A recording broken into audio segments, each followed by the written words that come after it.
Ito po ang epekto ng Bagyong Undoy sa bansang Kuwait. Nangangailangan po kami ng tulong mula sa iba't ibang Panig ng mundo. Yan po ang pinsala ng Undoy dito sa Kuwait. Kailangan namin ng relief goods. Ayan po. Tsaka ng maid. Kailangan namin po ng kadama. Ayan po. Ngayon. Tingnan mo doon, baha.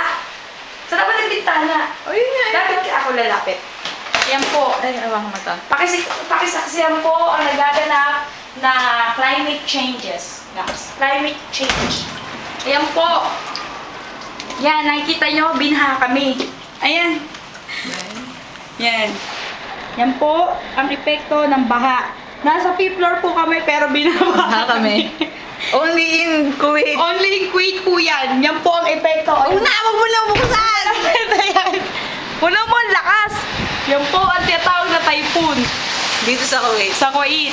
Yan. Ayan po. Oh, tawa-tawa ka, mami. Maglilinis tayo. Dali! Kailangan po namin ng relief goods at ng... Play mo. Play niyan. Kailangan po namin ng relief goods at ng... Tag dito. Ayan po. Yan. Ang mga binabaha.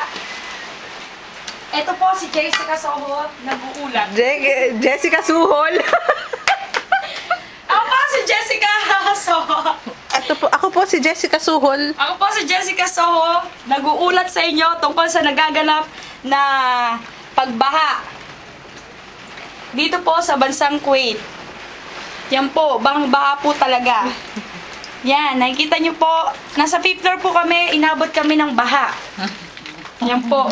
Kailangan namin humingi kami ng tulong na Pinansyal at ng kadama, ng naglilinis po ng bahay. Yan po ang mabigat naming pangangailangan dito sa bansang Kuwait. Tchanan!